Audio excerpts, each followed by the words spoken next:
All right. Well, welcome everybody. It's great to see you, and it's great to be seen. And thanks for joining us for another one in our series of belonging together. Another opportunity for people who love the school and care about the school and who can't any longer be students at the school to learn from some of our best educators. And tonight we're going to be thinking about and learning from Rabbi Shua Brick about humor,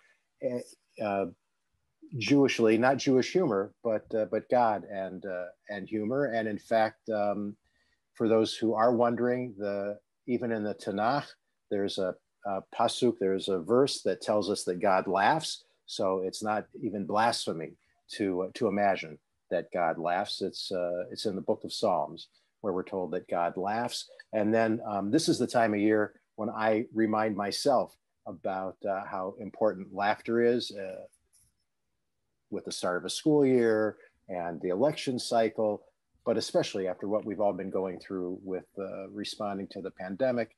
Having an evening dedicated to just thinking about laughter is a great delight. One of my favorite books this time of year is Children's Letters to God.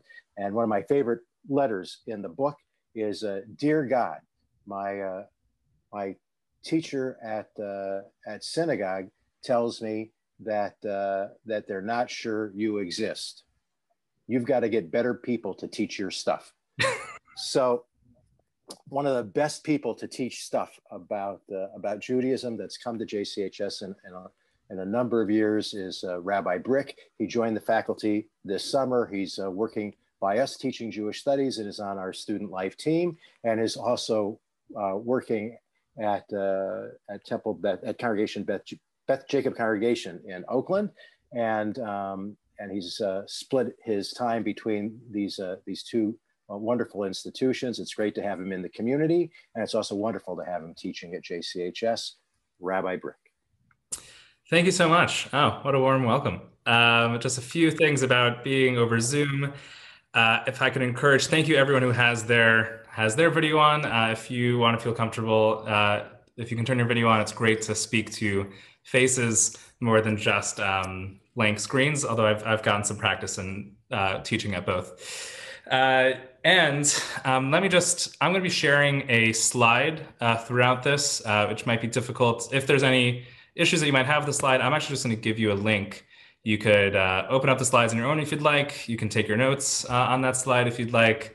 You can look ahead and completely ruin all my punchlines. However you'd like to use the slides, I've released them before we begin. Yes, it is quite a week to think about the Bible and humor. It's actually this week. No, not yet. Soon we get to meet a patriarch who laughs. I believe. Try and remember what does and doesn't happen this week's parsha. Does Sarah laugh in this week's parsha? Or that next week? I think it's in this week that Sarah actually laughs about an idea that she might bear a child happens. And then they end up naming this child after this laughter. And we have one of our three patriarchs. His name, Yitzchak, is that he will laugh. Laughing is a third of all three patriarchs, so it seems to be rather central. And the reason why I asked this question about if there's humor in the Bible, if God has a sense of humor, is for a few reasons. One, I think I'm a serious person in general, but I'm also like to think of myself as funny. I'm obsessed with stand-up comedy and generally things about humor. And so I've always grappled with being a serious person who can't stop joking around. I've written like the YU Purim spiel. So back at Yeshiva University, I would write the humorous skit that we would do around Purim time.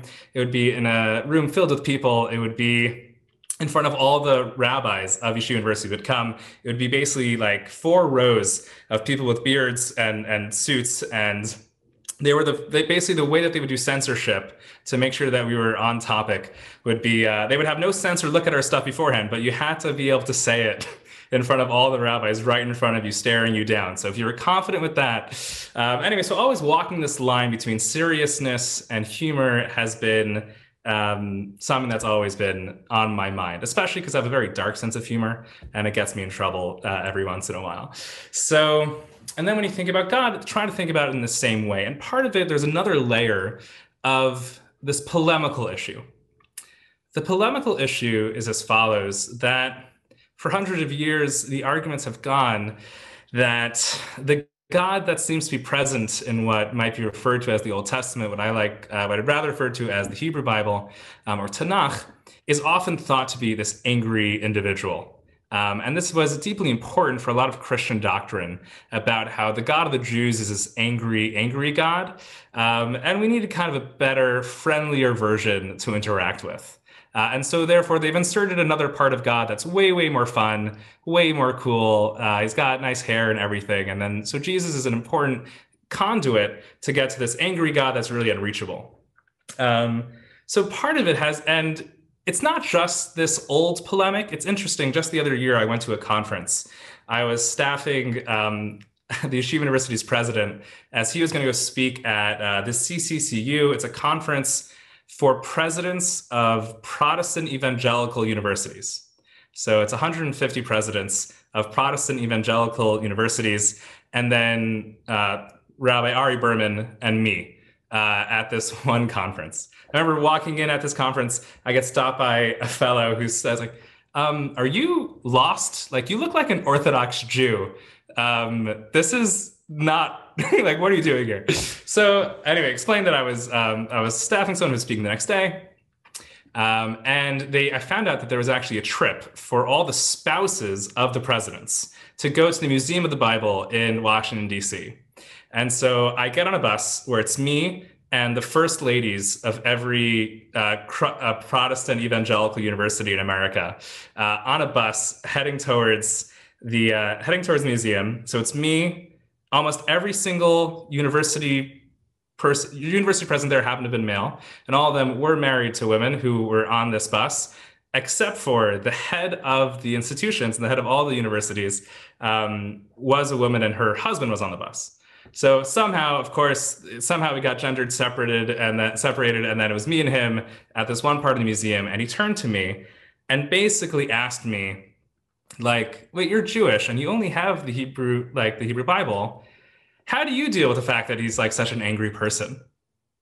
And this was in 2019. Hearing this answer and hearing that, how that is still something that's kind of argued today.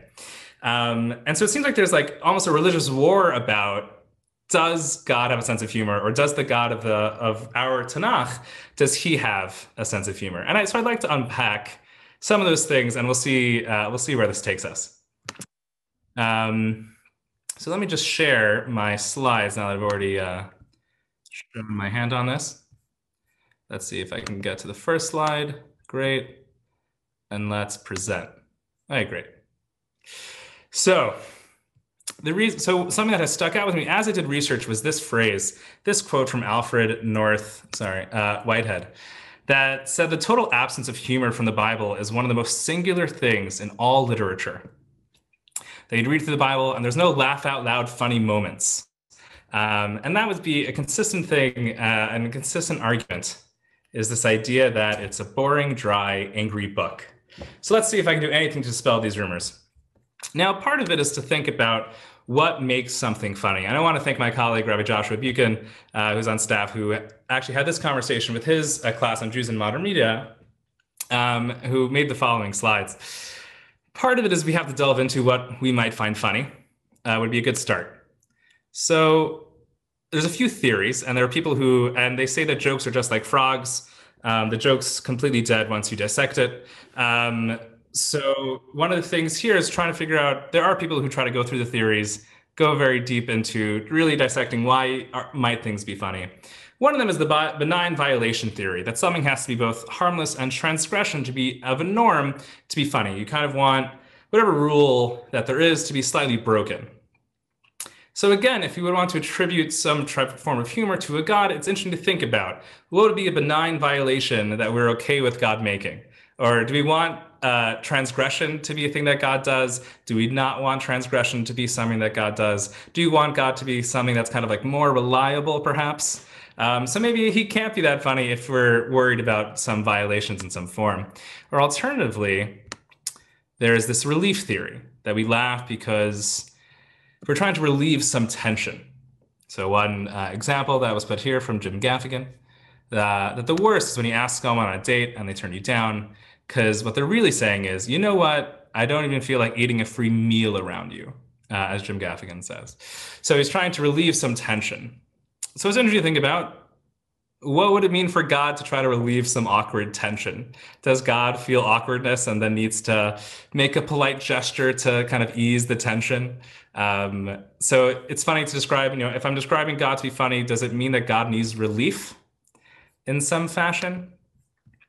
Or a superiority theory, that we laugh at the misfortunes or shortcomings of others because it makes us feel better about ourselves?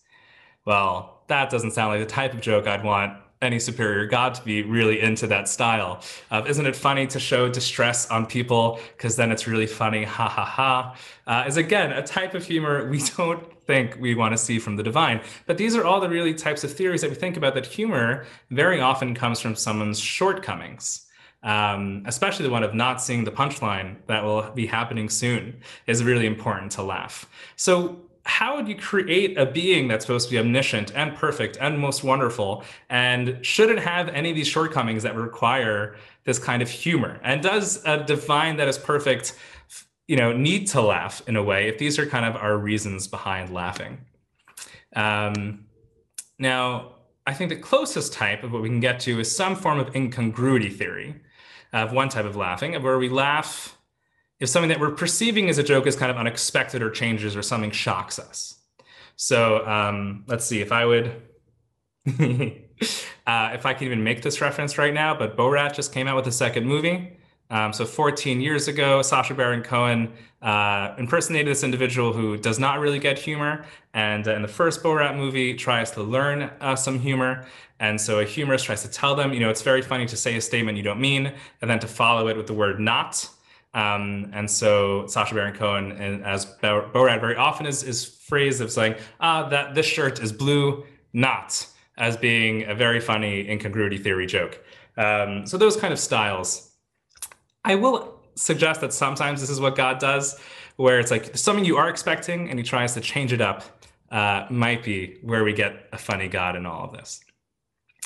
But again, as we're going through these theories, a lot of them involve some sort of shortcoming. So it's hard to find out that if you want a God that is omniscient, what type of humor might you find?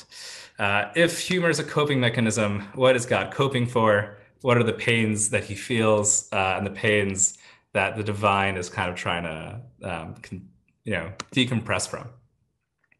So I'd like to argue in this white blank screen that so let's first go to the Bible. If we're going to see, if we want to know something about this person or this character that seems to be present in the Bible, let's look at the Bible itself and see if there's anything funny to laugh at. And we'll take a quick stroll through Tanakh and some highlights of some funny moments in there.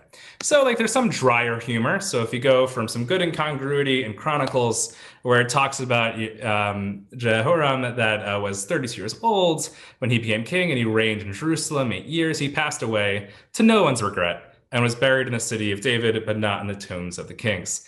It's just so classy to have the original text throw in there, to no one's regret. So it's just a little fun jab that it throws in there. And there is a lighter tone that seems to appear.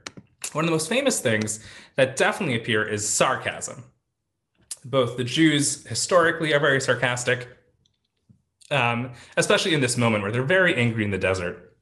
And in Exodus, they're complaining about everything that's there. They don't have enough water, they don't have enough food. And they're complaining to Moses and saying, this place is the worst. Why did you bring us here? And they say this sarcastic, biting line, where they said to Moses, is it because there were no graves in Egypt that you have taken us away to die in the wilderness? Now, it doesn't hit you as a zinger in 2020, but it actually is really, really funny if you remember what Egypt is famous for. The number one thing we know about Egypt are their graves, right? The idea that graves are central to Egyptian culture. They were thinking about the Jews that were there, if they were supposed to be slaves, what they're likely building were tombs the entire time.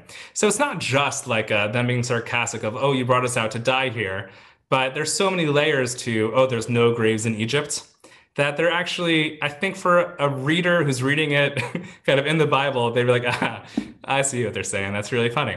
And then there's kind of more classic things in the narratives that I think because we might be so familiar with these narratives, we don't realize their comedic attempt or why they might be considered funny. So part of it is to follow the comedy of errors and some of the almost slapstick humor of Genesis, if I can put it in this following way. Almost, if you wanted to reread the entire first book of Tanakh as a series of errors of people being lied to and lying to others, as being the entire course of events of Jewish history, it's almost comical about how much things go back and forth. And what do I mean? So let's see. Abraham tries to find a child for Sarah. Sarah sends, for their child Rivka. Sorry, back up. Avram, for their child Yitzhak, wants to get someone. They send Elazar. Elazar finds Besua and Lavan, who are these horrible, lying, cheating individuals. They finally get Rivka to come back to marry Yitzhak. They have a child. This child, Rivka, in the end, actually tricks Yitzhak, allowing Yaakov to steal the Bechorot. So Yaakov is an individual. So Jacob steals the birthright from his brother through this cheating way, and then he gets to a house of his future father-in-law, of Lavan, his uncle. And when he arrives to Lavan's house, he again gets tricked as he marries the wrong daughter. That wrong daughter is Rachel. Rachel, who is this one who was part of this trick, ends up tricking Lavan back when she steals all of his idols and lies to him as he runs out of the city with that. Lavan puts a puts a curse on that daughter for stealing. That daughter passes away and has two children. One of those children is Yosef. Yosef ends up, due to a whole back and forth about different lies that happens with him and his family, gets sold down to Egypt, and all of his siblings end up having to go lie back to Yaakov about what had occurred. Yaakov's children then find their own famine, and guess that wonderful place Egypt keeps popping up. And they all up having to go down to Egypt, where they are again lied to by this trickery of Yosef. And this whole kind of series of events is this back and forth of deceit and lies, and how the person who was lying is the person who ends up lying back. The idea of like you're walking around and that it's kind of like that, it's like that comedic timing of someone who's like holding a bunch of, glassware, and then they accidentally like walk one way and they just avoid a banana and take the left and take one step over and then completely fall down a flight of stairs instead. That's basically how the entire narrative of Genesis continues through, if you're kind of not expecting it. We're so used to these narratives because we hear different parts completely out of order, and we don't see how quickly it goes from everyone kind of falling in the wrong direction. But I think there's a lot of sarcastic and slapstick kind of parts to that. Before I continue, I'll skip that for now. Before I can continue with my next segment, any questions till now? Take a break for a second. Let's see if I can get a gallery view. Any questions of what we've done so far? Yeah, Jackie. I have a question, only because Please. I was thinking about the original story you shared when you were on the bus with the group going to the museum. Mm-hmm. I'm just curious because I don't know. Is the New Testament any funnier? So there are thoughts that it's kind of brighter. The general polemics that are around, and this is not something I'm an expert in, so I feel bad speaking about it. I'll tell you about another, I'll just give it, I'll use an example from actually another part of that museum tour, because that was basically my one day of Christianity in my life, where there was this 12-minute recap of the New Testament. And that's kind of the most information I've gotten about the New Testament in my life, to be honest. We go into a movie theater, it's me, and again, it's like 5 first ladies of Christian university sitting with me, and we're about to sit down, and I turn to her and I say, no spoilers, I haven't read this yet, but she thought was really, really funny. And then we're in this dark theater, and then a flash of light. Oh, sorry, I guess just to back up, the Old Testament ride, it's basically like 2 rides on the different sides of the museum. There's the Old Testament ride, which you go through, which is very dark of a part of the museum. There is blood in many parts of it being like spurted out at different random times because it's kind of part of the narrative. And so it's basically the Old Testament ride at the museum is very dark. And when you get to the New Testament ride, it immediately shows up with light. And it's radiant and splendid and it's just you're supposed to feel this, moment of grace as you're watching the New Testament. So for them, it feels lighter. It's all about a God who gives out like free wine and fish and bread, and it's always kind of fun and happier. Are there better jokes? There's some good turns of phrases, and I think any person who makes the arguments that I'm going to make about what puns can be found in the Bible, you can find the same ones kind of in the New Testament. So is it that Jesus makes many jokes? Not really. I think we hear stories of him laughing and things like that, but again, I just know my testament. I'm not really not as knowledgeable on the other. But yeah, I think it's a great point. Great question. And I think the person who made the polemical argument at the beginning of my slides is actually someone who is not a Christian, but an atheist who felt the same about both parts of the Bible in his reading. But I think in general, he sounds like a curmudgeon that didn't want to see humor in anything. But anyway. By the way, can I talk? I think one pun that was in, I think the New Testament, Matthew, talking about King Herod, where it talked about Caesar Augustus making a comment about Klein King of the Romans, King, Herod, saying, better to be Herod's pig than Herod's relative, because all his relatives he'd slaughter. A pig he wouldn't touch, because it's not kosher. Yeah, so some good biting, sarcastic lines to be found throughout. Also, definitely open to hear any other favorite puns if people have them, because I'm going to cover some of mine. But if other people have some good puns, love to hear what your favorites are before I share mine, because some of them may or may not be funny. We'll find out. Let me just do this. Okay, great. So let me go back to sharing my screen. As we look at some of the puns, we're going to go through two stories of Tanakh just to uncover some of these puns, because a lot of it is basically, I think, one of the easiest ways to express humor in the Bible that kind of goes through all of these relief theories. As I went through all the different types of theories of comedy, part of the things that they can do is they can subvert language. Is probably the best and only way that you can really do humor in the Bible. And it's very hard to keep jokes that people are going to be rereading for centuries to somehow have that great sting centuries later, especially because there's the lullaby effect of where we're so used to the words maybe that you can't remember how fresh it should have sounded when you first got it. Right? The lullaby effect is a quick phrase for how there's famous lullabies that they all tend to be really horrible. A lot of lullabies are kind of dire and dark, right? Rock My Baby on the Treetop When the Wind Blows, the Cradle Will Rock is basically a story about a baby plummeting to presumably its death off of a tree. And that's supposed to be the fun type of lullaby we sing. The idea is you get so used to it, you don't remember what it's really about. And so that kind of happens with the jokes that you'd find. So for instance, in this text, so it's a story of Ruth. Ruth, it's a story that gets a good amount of popularity because it's just this wonderful heroine who just has so much character and really lauded as this wonderful convert to Judaism. And it's introduced by this story that there was a famine. And what happened when the famine started? That they went from Beit Lechem. Now, here's one of the main problems with why you won't be able to find some good puns is if you're reading it in the King James Bible and you're reading in the English, you don't realize all the puns that are happening now in Hebrew. What do I mean? Beit Lechem is Hebrew for the house of bread. These are Jews who actually were leaving during a famine. They were leaving what was referred to as the house of bread. There's quite a few midrashim that try to describe that really it wasn't actually that bad of a famine. It's hard to describe what type of famine, and really they could have made it.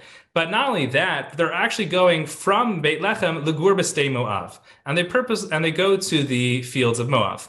Now, the fields of Moav might not ring as anything important to someone in 2020, but back when this was written, and the main thing they might remember is the Moabites are really famous for the last time that the Jews were stuck in Stei Moav. They were wandering for 40 years. They were really hungry, and they asked the Moabites, "Do you have any food?" And they said no. So this is a family that goes from that Jewish house of bread and goes to the barren land of people who refuse to help Jews with any food. And that's the introduction we get for this. And now this family is Elimelech and his wife Naomi, and they have two children, Machlon and Kilion. Now, when you read this, In the translation, Machlon and Kilion are just weird sounding names. But now their names mean destruction and disease. Now, did Elimelech and Naomi name their children destruction and disease? I'm guessing not. It's a weird choice. I mean, I can see, if someone in 2020 names their child Corona, is very unlikely. I would not recommend it, although I'm sure it has been done. But I think the text is trying to wink, wink, we hate these people because they die and they're killed off in that very verse, right? Or right next to it. But we find out that they get married. They get married to those two boys get married to two women. These women, one of them is Orpah and one of them is Ruth. So Ruth, that's an important person. We're going to hear a lot about Ruth throughout the rest of the book. But Orpah is a weird name. Orpah is the word from Oref, of Am Kashay Oref, of being a stiff-necked nation. Orpah, her name is neck. And not just any part of the neck, the back of the neck. Now, as the narrative continues, we find out that of the two daughters, Ruth sticks it out and Orpah turns around, kind of showing the back of her neck. Now, again, was Orpah named back of the neck by their parents? Maybe, but most likely that's the text giving you like a wink and a nod. And they love throwing puns as I think about the names. And also as the stories continue, Chazal and our rabbis and in traditions love picking around names and love taking these names and seeing what jokes might be there. And there's other points where the text continues to kind of like nudge you, and it's hard for us to realize that they're kind of like trying to be fun or a little bit of a nudge, nudge, wink, wink. Let me show you what I'm doing with this text. So for instance, when Naomi just lost her husband, she just lost her two sons. She was supposed to really lose both of her daughter-in-laws. One of them actually sticks it out. This entire story is about the heroism of Ruth for sticking it out and sticking with Naomi, not leaving her alone. So when Naomi realizes that she couldn't get good at Ruth and Ruth's going to stick with her, she goes back to her hometown. And then what happened was the two went home. And the text is really interesting how they keep bringing this home. The two went on until they reached Beit Lechem. And when they arrive in Beit Lechem, the whole city buzzed with excitement over them. It keeps using the plural, and it actually purposely makes kind of like adding an extra word of shteihem and keep on referring again and again. That's a plurality of people arriving. And when Naomi, they say, oh, can this really be Naomi? She doesn't look like the person that left. And then she responds, don't call me Naomi, call me Mara. Again, telling you that names are funny, telling you that names are puns, telling you that it needs to mean, I'm not pleasant anymore, which Naomi means, but rather I'm Mara, for my life has become very bitter. I went away filled with stuff, and the Lord has brought me back empty. You can't call me this name because I have nothing. And the text right after that responds, and thus Naomi returned from the country of Moab. She returned with her daughter-in-law, Ruth, the Moabite. They arrived in Bethlehem. Now, it's just really trying to hit you over the head. Naomi says that she's alone, and they can't stop giving her a hard time as they sandwich before. It's a them, it's a plurality. She's not empty-handed. Let me show you with this text. And it's hard for us to see that sometimes because of our familiarity with these, or were we noticing that? But I think for them, they're like, can't you see that we're going out of our way? And part of it is, no, we usually don't. We don't see it, but I think it's trying to make those hints.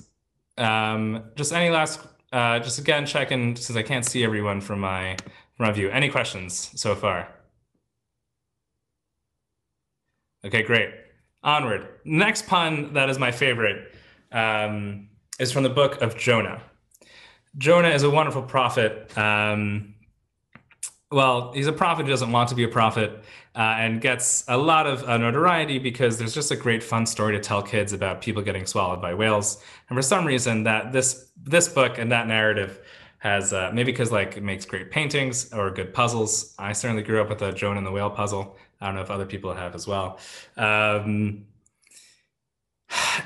Yonah is an interesting character. And the reason why I like that biblical book is because, again, I think that entire book is written as a comedy in some ways.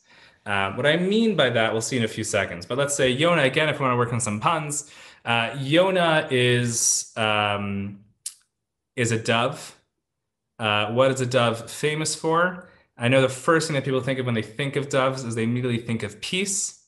But it's actually, and the reason why people think of peace is because of actually last week's Parsha, that in Parshat Noach, that as Noah was leaving the ark, he wanted to find out if there was dry land, so he sent out a dove. Now the dove actually doesn't represent peace. What the dove brought back represents peace, because that meant that the waters had subsided and there was now peace to be found in the land. What was in the dove's beak that the dove returned with? It was an olive branch, right? So the olive branch, and extend an olive branch to someone is the word for peace. What a dove represents is a messenger. A dove is something that will come with messages. So Jonah is someone who's supposed to be a messenger. That's its entire activity and being and what the prophet's supposed to do.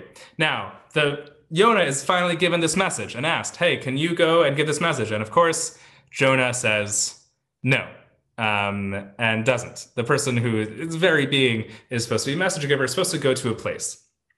Where is Jonah supposed to go? Supposed to go to Nineveh.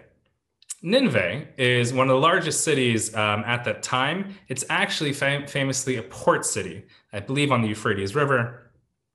And it was a port city and very famous for its fish. They actually had a flag that was a picture of a house with a fish in it. Nineveh actually is a split of two Akkadian words. Nun, which is the Akkadian word for fish, and Neve, which is the word for house. You might see that places in Israel, like Neve Yerushalayim, is made for different parts of building. So Nineveh is really the house of fish. Yonah, who refuses to go to the house of fish, ends up having a fish for a house. Now, that is probably in 2nd century stuff, really slapstick, hilarious punnery happening. How much do we enjoy that? We don't know Akkadian Nineveh and that nun means fish. Who even knows any of that stuff? So, of course, that's lost on all of us. But the second I hear it, I just can't unsee it anymore. And every time I think about Yonah going to Nineveh and the house of fish, I just keep thinking of it as a pun. There's other things that are funny about that book, but I don't think we have time to go through it. But I'll just say the entire book is exaggerated. It purposely likes to be funny. The word gadol, which meaning large and huge and just too much, refers to almost everything is referred to as being too big. The word gadol appears more in the 4 chapters of Jonah than it does in the entire other 12 prophets put together. So the whole book is being exaggerated in a lot of fun ways. The idea that he was and it's just crazy. He went to a boat and then he got swallowed up for 3 days and was inside of the belly for 3 days. Then finally goes to a city that's supposed to be so big and filled with so many people. And they need to do tshuva. And he goes in and he's supposed to somehow inspire them to do repentance. He goes in, says 4 words of, 5. Od arbim yom v'ninveh nehapechet. So 5 words. That's it, completely leaves, and the entire city turns over a new leaf. They all do tshuva. Not only are they doing tshuva, but their animals are doing tshuva. Their animals are putting on sackcloth. Their animals are fasting. It's really like straight before Shrek had, the ogre and a donkey as a funny sidekick. The funny animal anthropomorphic sidekick was already invented with Bilam and his back-talking donkey. And then again, here in Sefer Yonah, all the animals are being really just playing along with the skit. And so I think there's a great deal amount of comedic humor in that story that they're really trying to get through. Now, why do I share all of this? I share all of this. So I already said why we do, but I want to say that it's not just my own reasoning that gave me this. Sorry, that was just a cute photo I had found of Yonah going to work. And then it's not just me that seems to want to somehow redeem this idea of a divine giggler and that Judaism can be fun or sort of appreciates a light sense of a mood. There's this piece of Talmud has been quoted to me at quite a few different moments. I used to be in high school actually trained as a hospital clown. And this would be basically quoted at every single event ever, because this is what the following story occurred. The Talmud is replete with instances where people found Elijah the prophet and had questions for Elijah and wanted to know things that maybe you would or wouldn't have found out. One of those fun things I'd like to ask is, does Eliyahu Hanavi know more about what's to be in the world to come? So Rabbi Baroka HaChozeh, he had seen, he was found in the market, and there in the market he sees Elijah the prophet. And they would have a few different conversations. They would always go around. And so he thought, let me ask today, look around. So Rabbi Baroka asks Elijah, look around this market. Are any of these people going to the world to come? Is anyone going to heaven in this group of people? And Elijah, the prophet of doom here, says no. None of these people are really, really that great. So in the meantime, there's a few people who do show up. Different story about why it's actually prison guards that show up that Elijah says are going to be going to heaven. But then two other brothers arrived at the marketplace. And Eliyahu says, these are the ones that actually have a share in the world to come. Now, why is that? So Rabbi Baroka needs to find out, like, why do these people get a ticket to heaven? What is so special about them? And he goes up and asks them, so what is your occupation? And they say, we are jesters, that we cheer up the depressed. And that is supposed to be the way you get a ticket into heaven, is to be a jester. Now, we don't say this normally to our high school kids about being the class clown and how that's a straight ticket to heaven.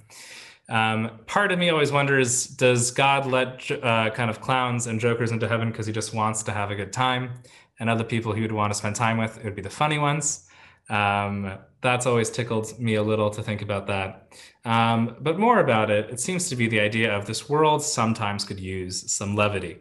And people who can bring levity to others obviously has an important place in this world and in the next. And it's not just jesters who like a good joke. And as Rabbi Reuben had already brought up, there's a Gemara in Avodah Zarah that tries to understand this quote that Rabbi Reuben described, that talks about God, that he sits in heaven and makes sport, or litzachek, that he jokes and has fun. And so people were perplexed by that psalm. Like, it talks about God being funny or having fun. So what type of jokes? When is he laughing? Why would he or why would he not be laughing is the question the Talmud poses. And so with regard to this verse, Rabbi Yitzchak says, and this is all a quote from Avodah Zarah 3a, so the Babylonian Talmud, that there is no, he doesn't really like to have fun, the Holy One blessed be he, except for on one day alone. And that one day that he's going to have fun is actually kind of, to speak more almost like in Christian ways, is like when the apocalypse comes, that's when he has fun. When he finally could reset all the wrongs and lay havoc, that's the day of fun. Which is very jarring and odd for Rabbi Yitzchak to say, especially, just so I want to point out, Rabbi Yitzchak was named after that patriarch I brought up about the one who's completely named after laughter. So there's just something about how this sentence is all put in the name of the rabbi who laughs is just too perfect to ignore that writing. Anyway, so the Gemara asks, is that really true that there's no other times that the Holy One, blessed be he, that he laughs? But we know the following story from Rav Yehuda, that Rav said the following, that take the day, there's usually 12 hours in it, they kind of split, night and day of 24, split it in half, you have 12 hours of the day. So you have 12 hours in the day, and during the first 3, here's actually the godly schedule of the day. In the first 3, meaning basically splitting up the world, splitting up those 12 into a further 4 quarters of 3 hours each. The first one, Holy One, blessed be he, sits and engages in Torah study. So great, God goes to school for the beginning of the day and starts his studies of Torah. What he needs to study, not the subject of this class. During the second 3 hours, he sits and judges the entire world. Well, that's a very heavy second quarter.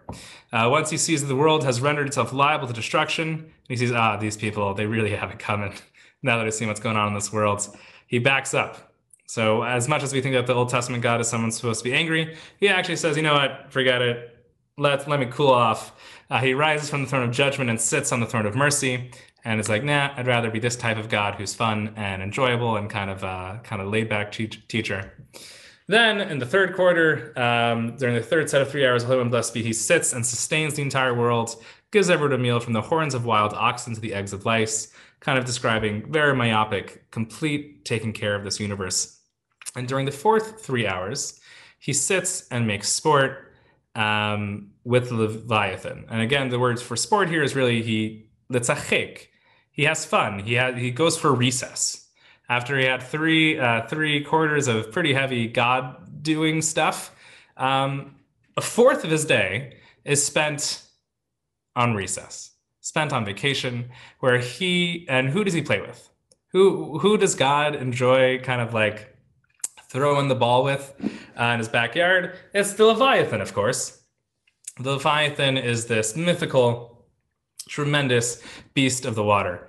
And it's stated that, as it says in Psalms later on, that there is a Leviathan, and that is whom you have formed to sport with. Now, let's see if we have let's finish this Talmudic piece before I understand what the Leviathan is. So Rav Nachman Yitzchak says in explanation, there's a different, when I said that there's only one day that God has sport, there's the only time that God makes kind of like sport with his creation versus sport of his creations, the difference. God loves to spend time with his creations, loves to laugh with his creations, and will never make light of people and of their position, except for one day when he thinks it's a moment to bring retribution. That might be one day where he makes that type of joke. But other than that, it's always laughing with, not at. There may be one time in his entire world's history that God might laugh at, and that's when... Anyway, so that's a part of it, kind of more of it, yes, a true negative stuff about how sometimes when someone really has something coming to them and they finally got it, is a bit of a relief. So that might be the time that he has that type of relief humor. But throughout all of humanity and existence, God loves to play with his creations. And Rav Acha said to Rav Nachman Bar Yitzchak, well, actually, from that day the temple was destroyed, that since the Churban Habayit, since the destruction of the temple, God no longer has fun. And now that quarter seems to be canceled in his day. How do we know that he no longer has fun? From the sentence of, O Jerusalem, im eshkachech Yerushalayim, im tishkach yamini, that if I forget you, O Jerusalem, let my right hand forget her cunning, let my tongue cleave to the roof of my mouth, if I do not remember you. That basically that verse is supposed to forever mean that there's a solemnity. You can never not think about Jerusalem, and God's laughter somehow has ceased. Let's unpack a bit of those. I guess I'll also before I unpack some of that imagery, any questions before I give my theories about that Talmudic piece? All right. My main questions that I'm going to have here is kind of, does God no longer have fun? What is that last phrase? And then also, why the Leviathan? So let's go with the Leviathan. Where is this Leviathan? Why do we care about him? What matters? Leviathan basically appears in Jewish, works and tradition. Kind of has two roles. Leviathan appears in the creation of the world. It appears in Genesis that we talked about. Leviathan is made and then disappears from this world. And tradition has it that in the world to come, Leviathan will be slaughtered. And from the huge skins of this animal, there will be an entire tent put up, and in that sukkah made out of the walls of the Leviathan, that'll be the world to come. That all of the wonderful Jews will be in there and having their final feast in the days to come inside the walls of the Leviathan. It's interesting that it kind of pictures this bookends animal that's supposed to appear at the beginning of creation and kind of the end of history, and then in between we don't see it in our world. But we now find out from this Talmudic piece that the assumption is, no, that behemoth is actually somewhere playing with God. And actually, if you go through the Talmudic understandings of what they think about this Leviathan, some think that it might be the earliest sources of mythology of like dragons. It's told to have hot breath. It's told to be absolutely crazy. It's told that if it would ever copulate with, that it would ever reproduce with its mate, it would take over this world. It's supposed to be this kind of like chaos creature, but in actuality, God, and so it's introduced at the beginning and at the end, and during the entire time, God kind of spends time with it. What that means for me, and also when I think about God and what God's humor would be, is kind of back to that last verse. When we think about im eshkachech Yerushalayim, there actually is kind of like, it's paired often with its sister part of Tehillim is Psalm 126. I say that they're paired together because actually there's long-standing tradition that before someone says Grace of Meals, you get to choose between two different psalms. That you're supposed to make sure that you've thought of Yerushalayim and you thought of Torah before you begin your Grace After Meals. There's either the really sad one of Al Naharot Bavel, that's supposed to be recited on weekdays or kind of less exciting days. That has Im Mishkachei Yerushalayim, and that's kind of the more somber one. Its sister psalm is Tehillim 126, where it talks about he who laughs last, basically. This is an important psalm for many different reasons. It's repeated quite frequently in liturgy. It was also actually almost chosen as the national anthem of the modern state of Israel. That as they were looking for an anthem, people had posed this paragraph as being kind of our triumphant marching song of this new nation state. Because it starts off with Shir HaMalach, B'shuv Hashem et Shivat Zion Einu Kechamim. It talks about that this is the song that belongs when God restores the fortunes of Zion, and that we had only had as a dream. And again, we know that if you dream it, that if you will it is no dream. So this is when finally, kind of the dream, you get to wake up from it and you get to enjoy this psalm. Something that's really great is this: is Az Yimalei Sechok Pinu, because then that's when the laughter will arrive. That we know that there's, in the bottom it says like Hazorim B'dima Barini Yiktsaru, that there's moments where we sow in tears, and those who did that will be able to reap in songs of joy. That I think divine humor has to involve a God that is aware of and thinking of how this story ends. And so is already omniscient, is already someone who's aware of where this is going. And the humor that we would find there is a humor that appreciates where the story is going and what's going to happen, and see all those jagged pieces somehow fit into a perfect whole. Leviathan is this character of chaos that kind of plays out in this entire experience, but we know that there's a kind of a plan for that Leviathan from how it started to how it's end. And it might seem like utter chaos in the current experience in between of that time unit, but when we see it at the end, it's supposed to somehow all fit perfectly. The divine laughter comes from a plan kind of well made, and a life and a world that somehow might seem chaotic now. We don't really get to see the humor in it now because we're kind of in the middle of the joke in its own way. But there's supposed to be this relief that really happens kind of as the progression of human history continues, that is on this arc towards a beautiful and bright future depicted by the story of the Leviathan. That we might have this sadness now, but this idea that Azimalis Chok Pinu, that eventually there will be humor. So when I think about why the Old Testament, is it fun or is it not funny? It's kind of only funny if you know how it ends. You kind of only funny when you realize that you need to know all the parts of the story and all the information. And these jokes are for some people who are fully enlightened about these experiences. Those are the type of jokes where you already know how grammar should be going, so it's funny when the grammar is a little off. You already know how the story ends, so it's funny to hear a name of the character at the beginning of the story. Didn't have time to go through the book of Esther, but a lot of that, the reason why it's a whole comedy or what's happening there, is how God always knew, or we always know where the story's going. And that's kind of the enjoyable part of this, and what we'd want about a God who laughs is this contented laugh. It's this happiness that comes from seeing it all together and being like, wow, what a wild ride. But it all worked out just as was planned. And it was this perfect mirror of things that were set up, those punchlines all landed, and it was fun in the end. It's that, from that fullness, that would be kind of divine humor, and that wholeness is the only type of way that God, I think, would laugh and enjoy. So that's what I think the Talmud is trying to describe there, and that's what our verse is in the Bible that we're seeing here that we've gone through tonight. So that's my theory about divine humor and what he would or wouldn't laugh at. Any feedback, comments, laughter? What are your favorite jokes? What were your least favorite jokes? We got a few minutes for questions or feedback. All right, I'll take a silent applause. There were a number of jokes that you mentioned that had very relevant current humor attached to it that other comedians have done. And I will take it offline and I will correlate your dove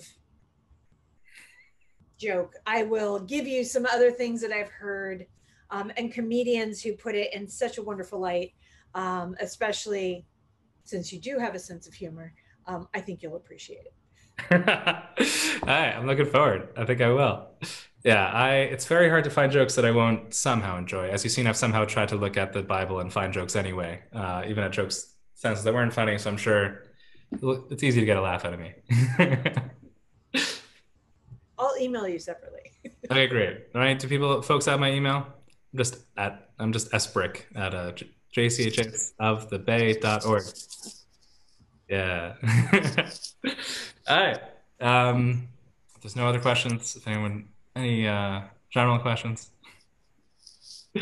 No, Rabbi Brick, thanks so much for giving us a different perspective this evening, and your warmth and your sense of joy and humor in teaching and in sharing Tanakh and all that it means to you with other people.